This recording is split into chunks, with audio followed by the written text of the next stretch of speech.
৩২ বছর ধরে আমি যে আন্দোলনটি করছি সেটির মূল যে বিষয় ছিল সেটি হলো গিয়ে যে রাজনৈতিক সদিচ্ছার দরকার ছিল, কিন্তু রাজনৈতিক কোনো সদিচ্ছা আমি এই ৩২ বছরে আমি দেখতে পাই নাই।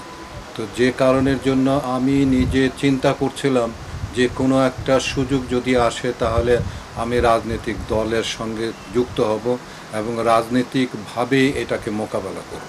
সেই কারণের জন্যই এখন বর্তমানে যে সুযোগটি এসেছে সেই সুযোগটাকে কাজে লাগিয়ে আমি এই মানে বর্তমানে এই কাজটি করতে যাচ্ছি। আমার যে দীর্ঘ সময় সে সময়টি আমি যেভাবে কাজে লাগিয়েছি, আমি যে পরিশ্রম করেছি, আমি যে এর পিছনে যে শক্তি সামর্থ্য ব্যয় করেছি সেটি কিন্তু মানে ঘরে আসে নাই, ফিরে আসে নাই। কিন্তু আমি কিন্তু সেই ইয়েটাকে ঘরে তুলতে পারিনি। তো পারি নাই বলেই এখন নতুন করে রাজনীতির মাধ্যমে আমি আমার নিরাপদ সড়ক চাইকে বাস্তবায়ন করতে আমি চাই। আমি মনে করি যে যে জুলাইয়ের আগস্টের পরবর্তী সময় আমি ভেবেছিলাম যে যেভাবে আমাকে রিসিভ করা উচিত ছিল সেইভাবে কিন্তু আমাকে রিসিভ করা হয়নি।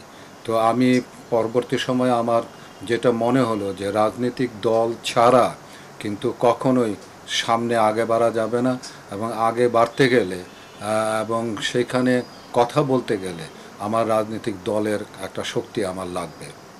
আমি আশা করছি যে আমি অন্তত এমন একটা জায়গায় আমি যেতে পারবো, আমার যদি জনগণ যদি আমাকে চায়, তারা যদি আমাকে ভালোবাসে, তাহলে আমি আশা পূরণ করে আমি সেইভাবেই আমি আমার দলকে এগিয়ে নিয়ে যেতে পারবো।